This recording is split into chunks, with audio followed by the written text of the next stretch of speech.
this case is not going to be done by November, even if it starts in August. They might be thinking, well, let's just see what happens then and see if he has a way of getting us out of trouble. There's all kinds of little offshoots and off-ramps here. Or the House could do an investigation into Fani Willis and find something new. There's those Senate proceedings we saw with Ashley Merchant. I mean, another reason this is kind of a victory for the defense is, like, there's now so much attention focused investigating this prosecutor that was not there before. And that creates opportunities for new ways out. I'm Benjamin Wittes, and this is the Lawfare Podcast, March 18th, 2024. Friday morning in Fulton County, Georgia, Judge Scott McAfee issued an opinion in the matter of the disqualification of District Attorney Fani Willis. It was not a complete victory for anybody. The defense didn't get Fani Willis booted from the case, but they did get Nathan Wade booted from the case. Fani Willis has to contend with the loss of her special prosecutor, as well as some scorching criticism from the judge. Joining me in the virtual jungle studio to discuss it all were Fulton County reporter and Lawfare legal fellow Anna Bauer and Andrew Fleischman, a Georgia defense attorney and frequent Fani Willis critic. We talked about what Judge McAfee did. We talked about whether there is a serious prospect for a successful appeal. We talked about what Fani Willis's next moves are likely to be and whether there's going to be a spree of plea deals in response.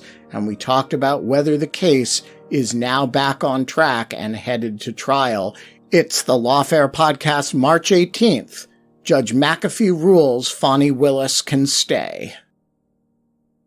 As expected, Judge Scott McAfee, aka Boy Wonder, handed down his ruling in the Fani Willis disqualification matter. 23 pages, which is long for the usually reticent Judge McAfee. Guess what? It says that everybody was a little bit right and nobody was 100% right. That's the holding, and nobody gets to claim complete vindication here, but Fani Willis does get to fight another day. Nathan Wade almost certainly does not. And we're going to chew it all over. Anna, give us the thumbnail version of what Judge McAfee ruled before we get into who won and who lost. Let's stick with, what did he actually say? Right. So remember, there were kind of two issues here. One is the question of whether Fani Willis ought to be disqualified as a result of this alleged financial benefit that she received related to her relationship, a romantic relationship with Nathan Wade. Then there was also this issue of the speech that she made at a historically Black church, in which she kind of defended herself against the claims that she'd had a conflict of interest related to her relationship with Nathan Wade. The defendant said that both of those things amounted to disqualifying conduct under Georgia law. Judge McAfee's opinion that he sent down today ultimately concluded that there was no actual conflict of interest here. He also said that the speech at the church was not disqualifying. However, he did find that as it relates to what was presented at the evidentiary hearing related to the relationship between Wade and Willis did amount to an appearance of impropriety. And as a result of that appearance of impropriety, he said that although it doesn't require disqualification, there does need to be some sort of remedy here. And he ordered the district attorney as a result to choose between either recusing her entire office or parting ways with Nathan Wade as it relates to his role as special prosecutor on the case. So basically, the prosecution cannot continue until either Willis recuses or Nathan Wade withdraws from the case.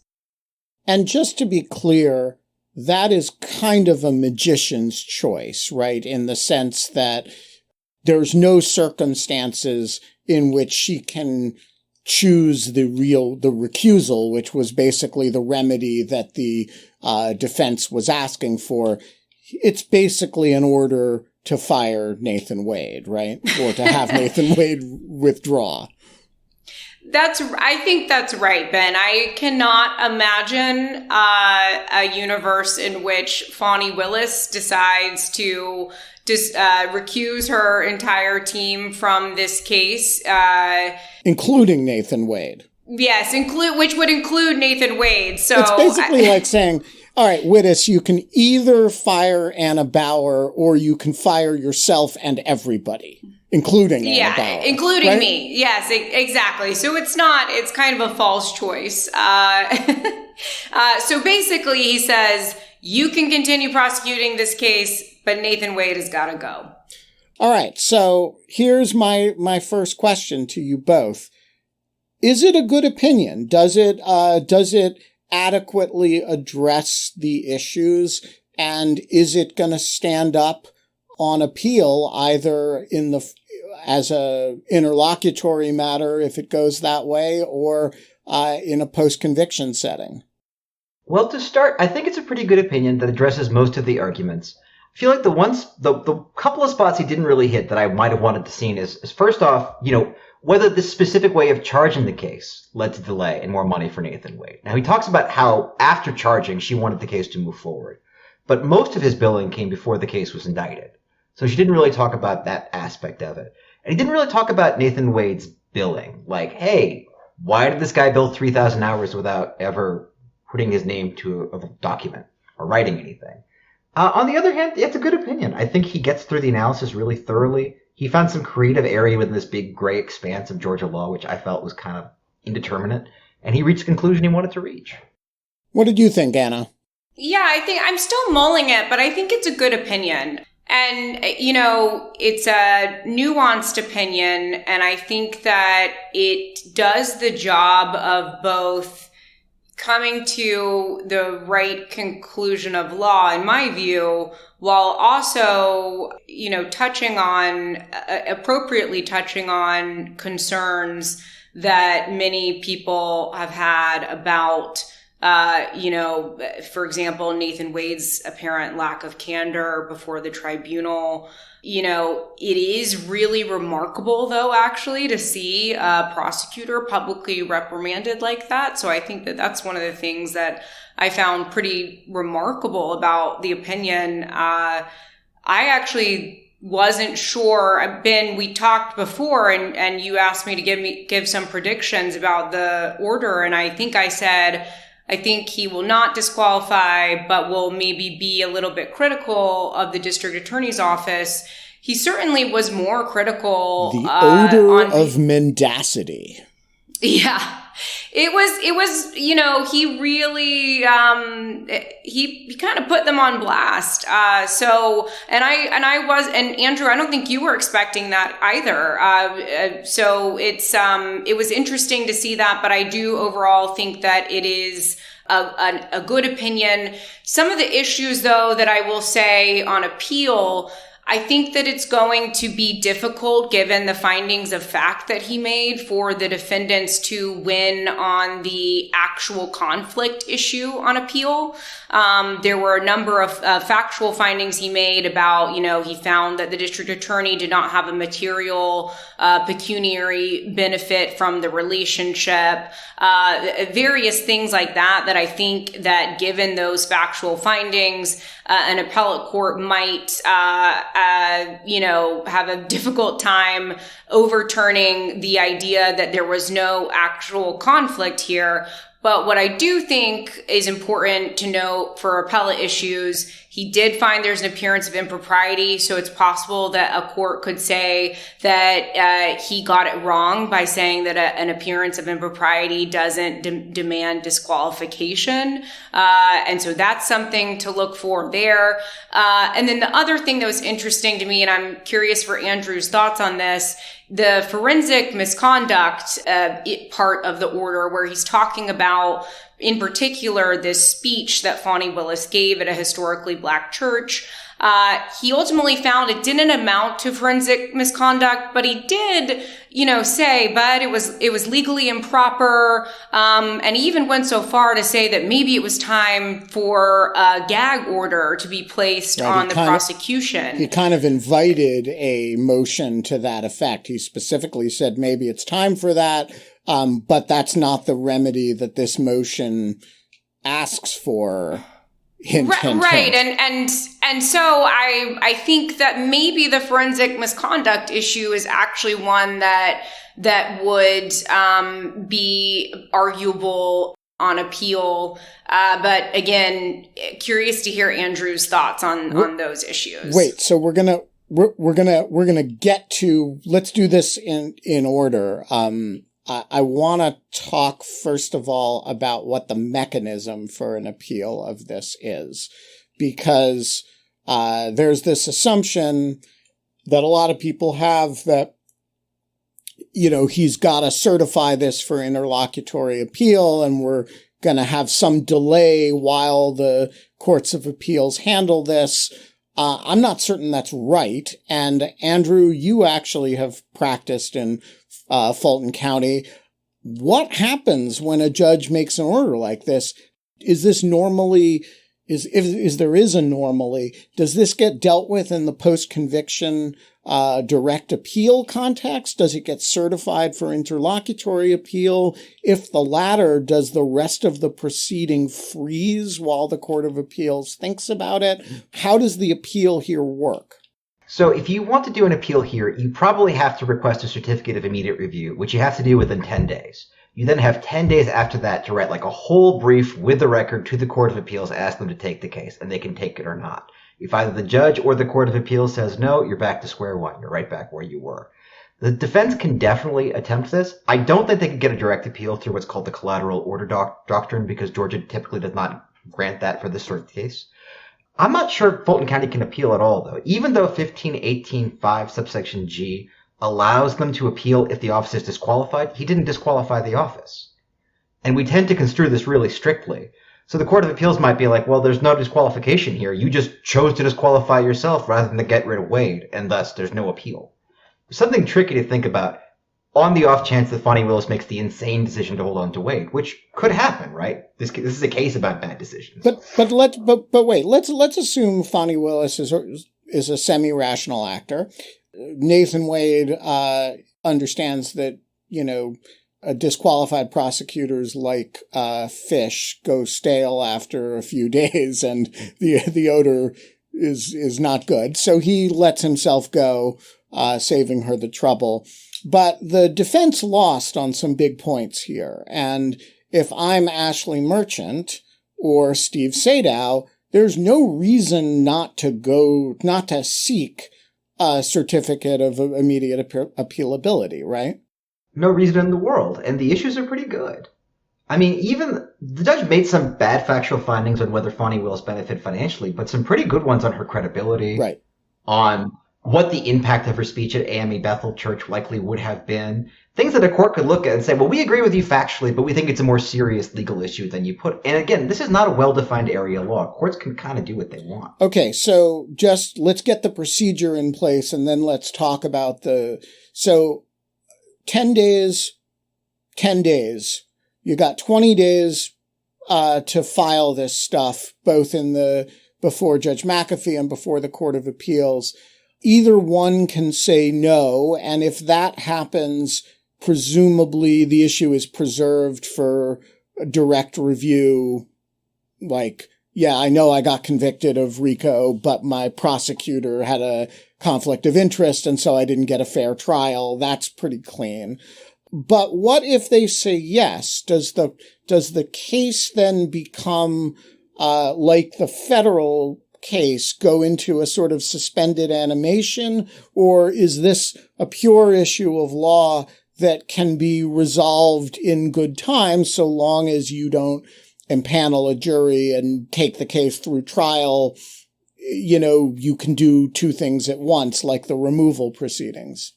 A notice of appeal acts as a supersedious. That's a Latin phrase, which means it pauses everything in the case below. So if that goes up, everything is paused. And the only exception to that rule is if the judge finds the appeal is frivolous, which I don't think Judge McAfee would be likely to do if he granted the certificate.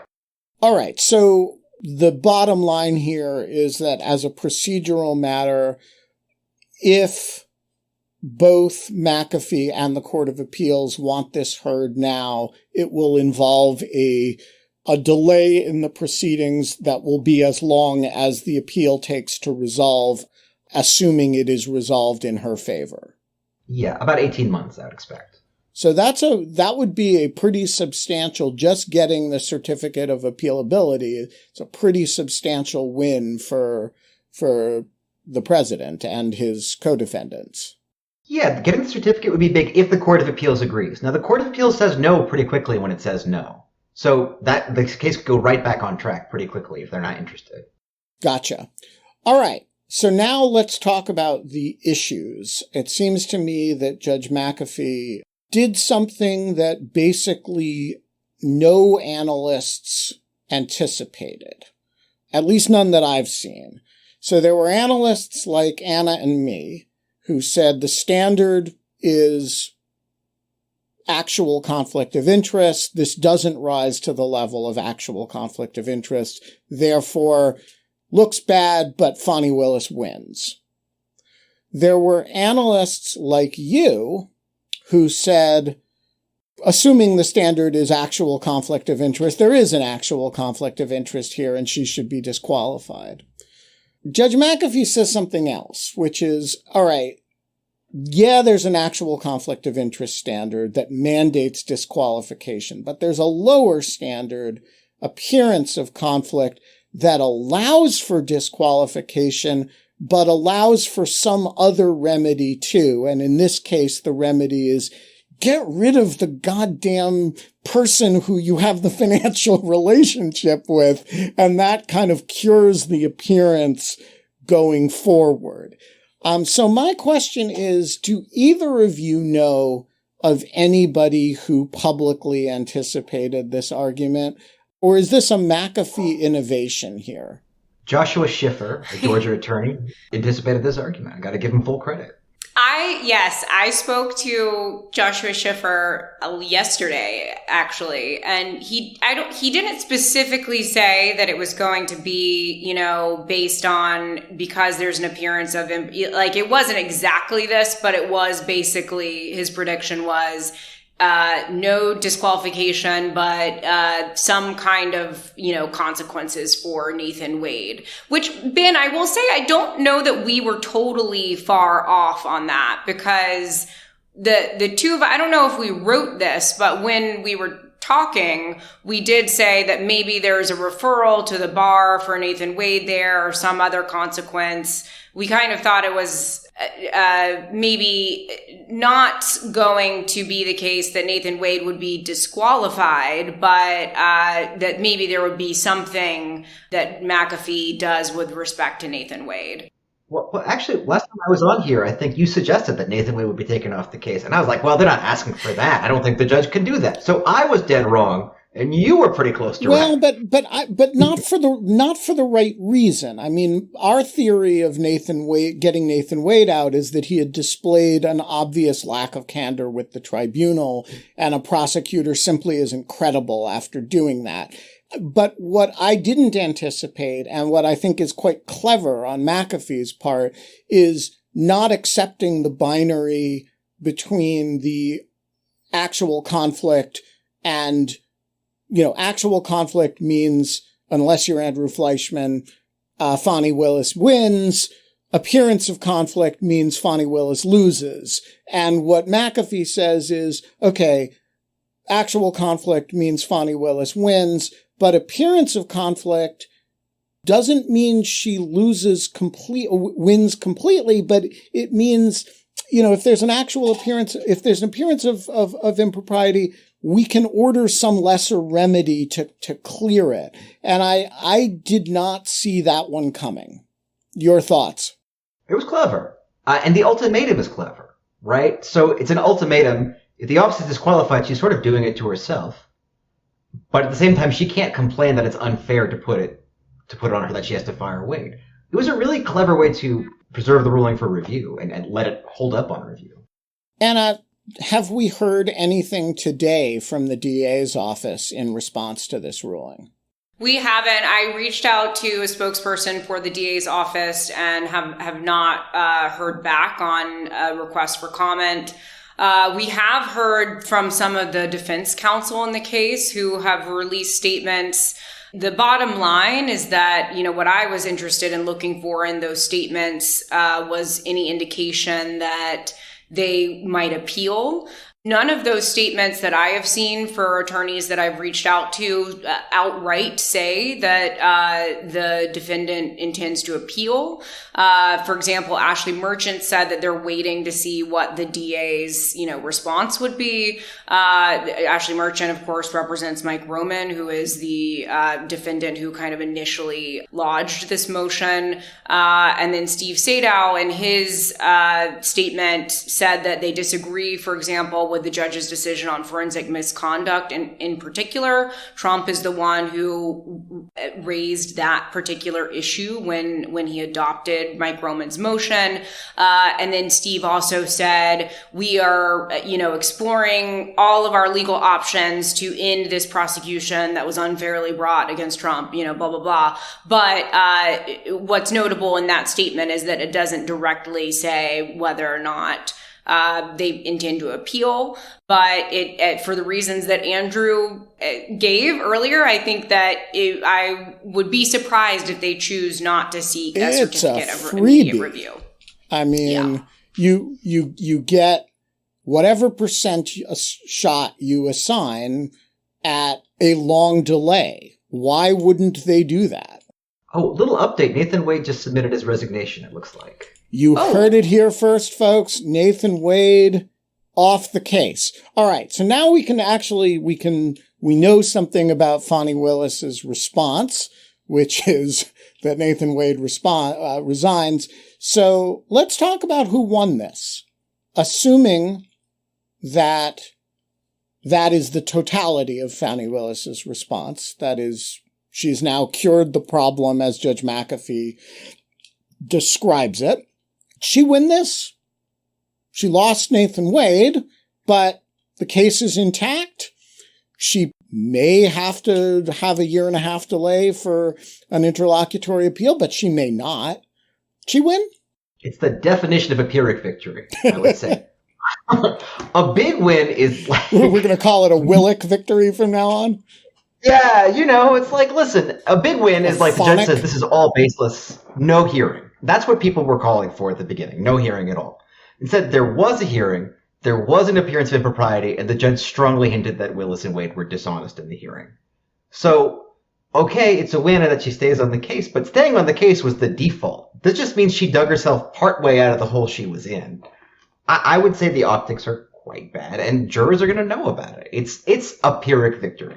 Anna, what do you think? Is this a win for Ashley Merchant? It's clearly a loss for Nathan Wade, but is it a win for Ashley Merchant, a sort of win for Fani Willis, or a kind of fought to a bruising stalemate between the two?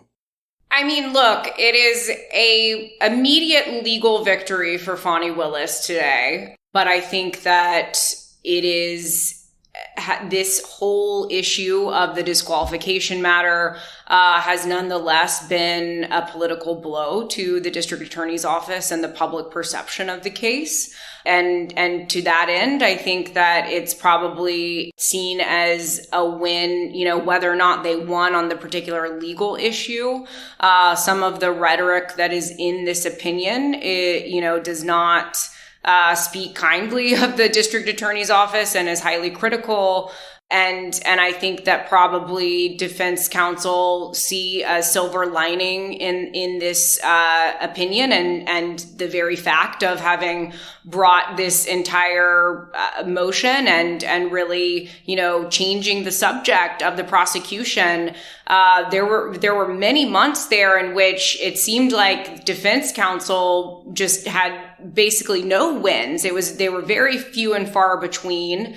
And it all of a sudden, with this motion, changed the subject from Donald Trump attempting to overturn the results of the 2020 election to, Fani Willis's relationship with Nathan Wade. No one has been talking about the 2020 election as it relates to this case for the past 2 months. So it's the change of the subject tactic was successful.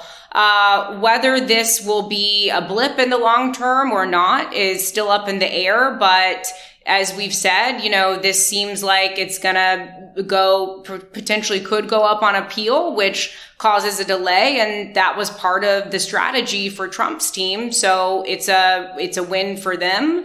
And then also on the other side of it, though, gotta say, if you're someone like Mike Roman and you're still being prosecuted by Fani Willis at the end of the day, it seems like, if you had a chance at getting a very generous plea before, I would be very worried about that if I were Mike Roman now. So well, that anticipates my next question, actually, which is, it seems to me, let's talk about the game theory of this from the defendant's point of view.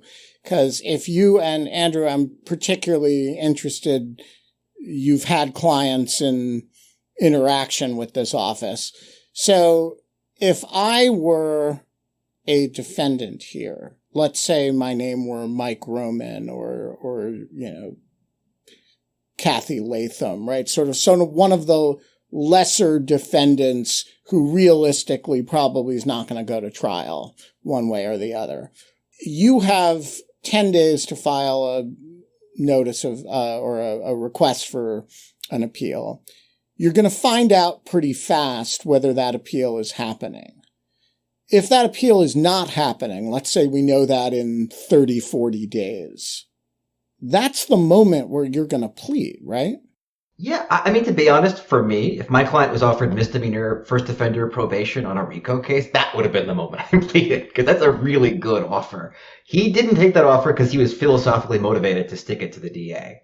So I think the normal motivations you would think about for, I want to avoid going to jail, just aren't operating for this guy. He wants to stick it to her for ideological reasons. Well, and I think that's true for a lot of these defendants. There's many of them who, if this were any other case and any other people, the kind of rational game theory situations would mean that many of these people would have already pleaded out. But there's a political and ideological dimension to all of this that I think means that, what we typically would see in another RICO case, maybe, or even beyond RICO, is not maybe what we'll see here. But right, but I do think if you're, it's a little bit different if your lawyers are telling you, we've got the dirt on her, and she's got a conflict, and we're going to blow it up, and we're going to make her life a living hell, and, we're going to expose the conflict of interest with Nathan Wade. And you can talk yourself into a lot of optimism in that situation. But then you don't prevail on the key point, which is blowing up the case. And you're staring in the face the possibility that Judge McAfee might actually set a trial date. And maybe the Court of Appeals doesn't think this is the most urgent thing in the world because, at the end of the day, it's a pretty good opinion. Nothing concentrates the mind like a hanging, and nothing concentrates the mind with respect to a plea deal like an impending trial. And I do think there are still many more of them who haven't pled out than are realistically going to go to trial. And it seems to me this is a moment where if I were Fani Willis, I'd be giving out pleas pretty generously at this point. Well, that's been the pattern. I mean, everybody who's pleaded out has gotten a deal that I would have done a little yippee dance if I got from my client. Like, those are all great deals. I just really, it's a matter of whether it's the principle of the thing for them or whether they just want to take the safe bet and go out. And a lot of these people are a little nutty, so they tend to go the nutty route. Yeah, and I'm I'm interested, Andrew, in how you think some of this is also impacted by the fact that there are at least one, possibly two. I actually need to check on Trevion Kuti. So Sean Still and Trevion Kuti, two of the defendants who had extended deadlines. In Kuti's case, it was because her counsel withdrew, right before the deadline for pretrial motions. Sean Still is a Georgia state senator, and by state law, that means that while he is in session for the General Assembly, the lawmaking body in Georgia, his deadline is automatically stayed until April, which means that both of those individuals could potentially raise a kind of second disqualification motion. But because Nathan Wade is now resigned, it seems like, is it moot? Or will they still be working to dig up some kind of new dirt? That kind of thing. How do you think, Andrew, that any of that could impact, what some of these defendants are thinking in terms of what they're going to do with respect to a plea? Well, I'm confident they're all looking for more stuff, right? You can't raise the same claim again and expect different results. So if they're going to raise something, it might be, we have additional evidence they were together before 2022, and it's the lie under oath that is the problem. And look, you already said they weren't credible. As far as how it affects their thinking on a plea deal, I might play chicken with the state a little bit on this one. It seems like the state doesn't want to try this many cases. You look at all those people who filed statutory speedies, and then right before trial, they got this, fire sale. So they might be thinking, hey, what if Donald Trump wins and becomes president? This case is not going to be done by November, even if it starts in August. They might be thinking, well, let's just see what happens then and see if he has a way of getting us out of trouble. There's all kinds of little offshoots and off-ramps here. Or the House could do an investigation into Fani Willis and find something new. There's those Senate proceedings we saw with Ashley Merchant. Another reason this is kind of a victory for the defense is there's now so much attention focused investigating this prosecutor that was not there before. And that creates opportunities for new ways out. Yeah, I think that's a really important point that, Fani Willis is bloodied. And one of the things about, Ashley Merchant's investigation here is that there was an investigation. And one of the things when you hire a lot of investigators, dirty little secret people, you get a lot of leads. And what we've seen is the one lead or the two or three leads brought together that panned out. But you should assume that they're working on other stuff. Now, I'm not casting any aspersions on Fani Willis, but, investigation has a way of taking on a life of its own. And I think these are defense lawyers who smell blood in the water.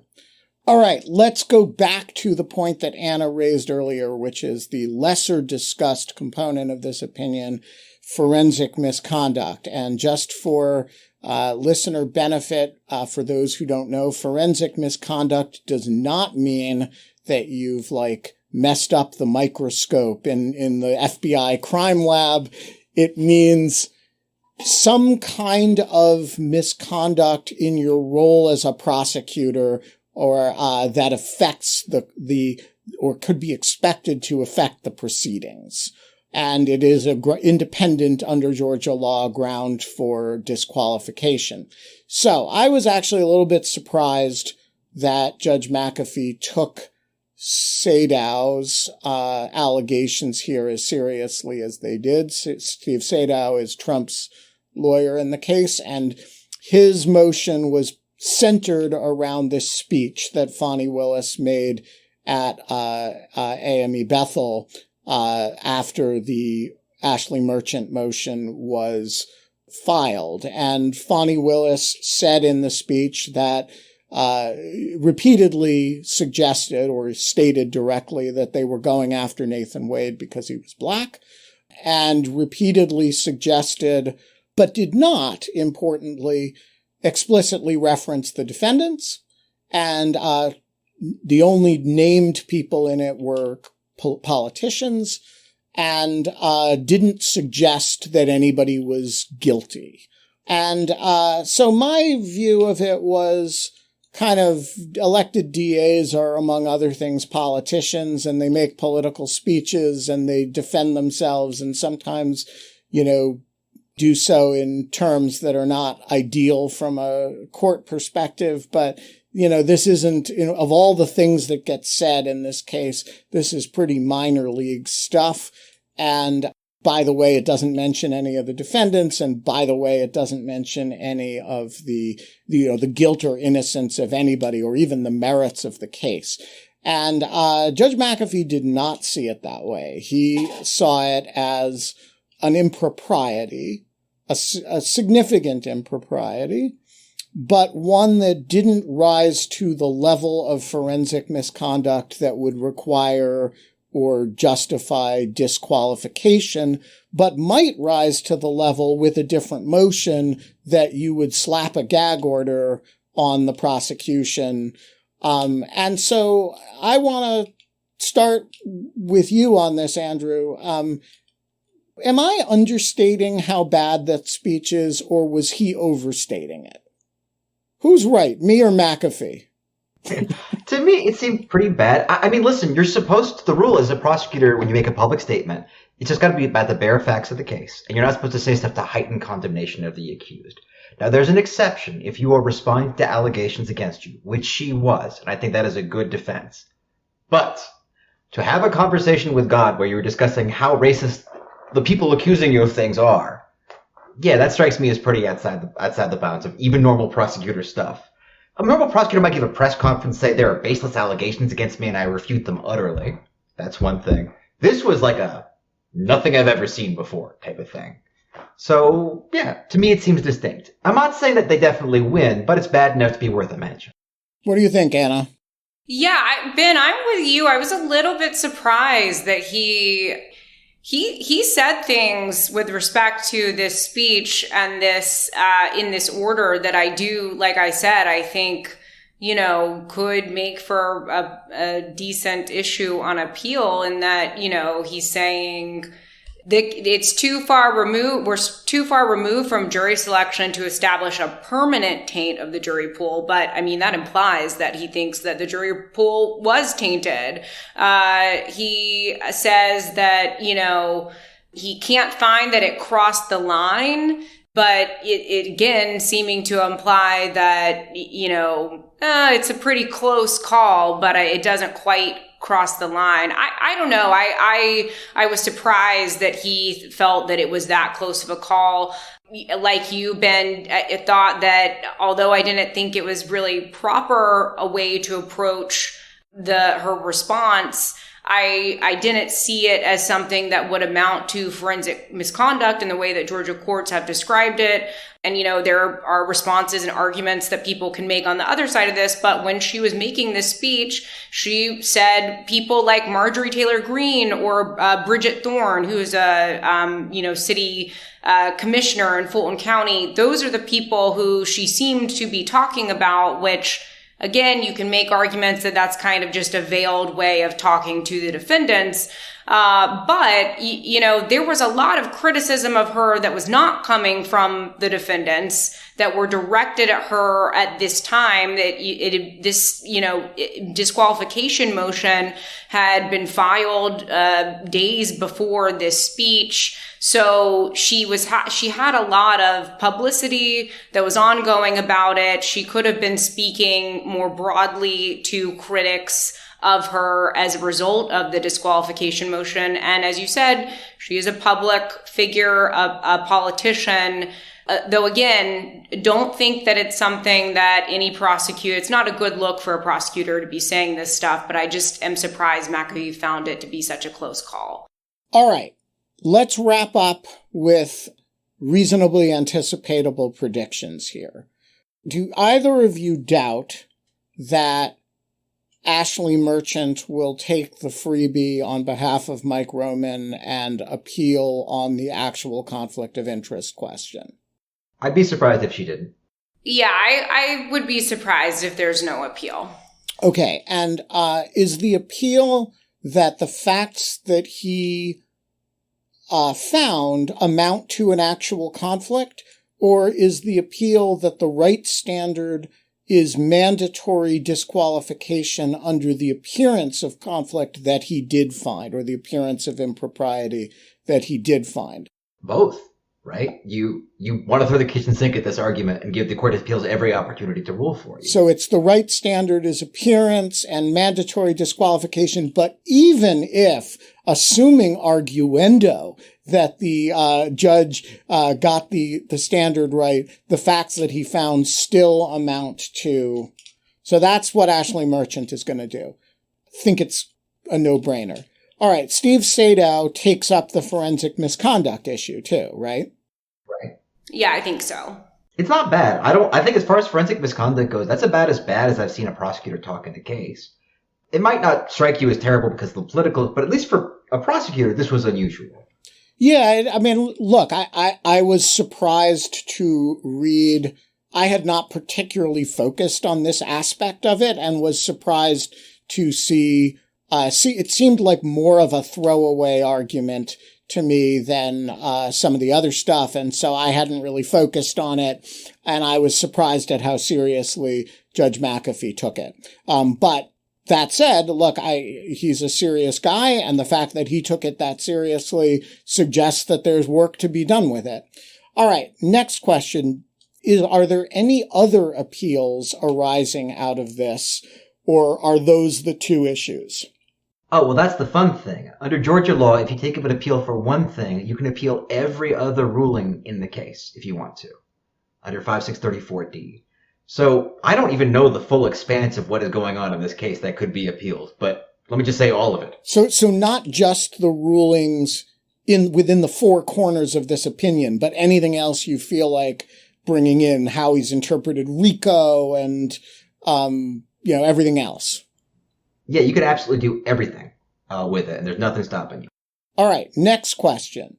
Does Judge McAfee grant the certificate on either of these two questions? I'm not sure he will.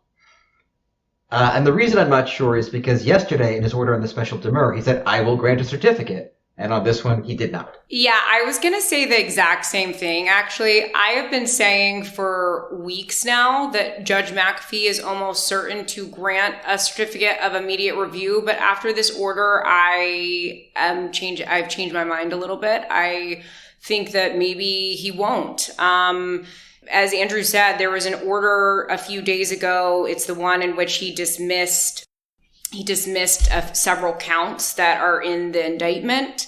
And in that order, in a footnote, he said, the state can appeal. And he said the reason being that there's a lack of precedent on this issue in Georgia, and I would be inclined to grant it. There was no equivalent footnote in this order. It seems to be the case that, I don't know, there's just something about the way he crafted this where he made sure it's, he granted it in part. He seems to feel like he is curing any kind of, idea that there is something improper or conflict. And now Nathan Wade has resigned. So I'm just a little bit unsure now that he will grant a certificate of immediate review. Okay, penultimate question, or third from the last question. If he grants the certificate, does the Georgia Court of Appeals hear this case? I would just be guessing, because it depends on which three judges you get. There's 15 judges on the Court of Appeals. You have no idea which panel you're going to hit or what their political affiliation or ideas were. If I at least knew the panel it was hitting, I could be like, oh, this guy says this. Really, no idea. They could grant or not grant for any number of reasons. So, okay, do you have a guess on this, Anna? Just a guess, I'm going to say no. All right. So you both think that it is, by the preponderance of the likelihood, unlikely that they're going to get the certificate, and then at a minimum, no idea whether the Georgia Court of Appeals is going to hear the thing. So if you do the math and you call, one a 30% chance and one call it another 30% chance, you're talking about, a vanishingly small chance that this thing actually has an appeal at this point, which brings me to the penultimate question, which is, okay, so when are we going to have a trial? If this thing isn't going to get heard by the Court of Appeals, is he going to go ahead and schedule a trial? At the soonest August, right? So there's probably no way that the trial is done before the election. I think that the question is not just when are we going to trial, because I think actually the answer to that question is going to vary based on defendant. Judge McAfee is previous. Obviously, they're all still in the same trial category now. That remaining group of defendants has not been severed. But there's several, other things going on with various different groups of defendants. So they're all kind of on different timelines in some respects. I mentioned Sean Still and Trevion Cootie have later deadlines. There's the defendants who have sought removal, and those appeals are not entirely exhausted. You have Trump, who has a presidential immunity motion that is pending before Judge McAfee, a very similar motion to the presidential immunity motion that is pending before the United States Supreme Court. So I doubt that a trial judge in Georgia is going to rule on that before the United States Supreme Court weighs in.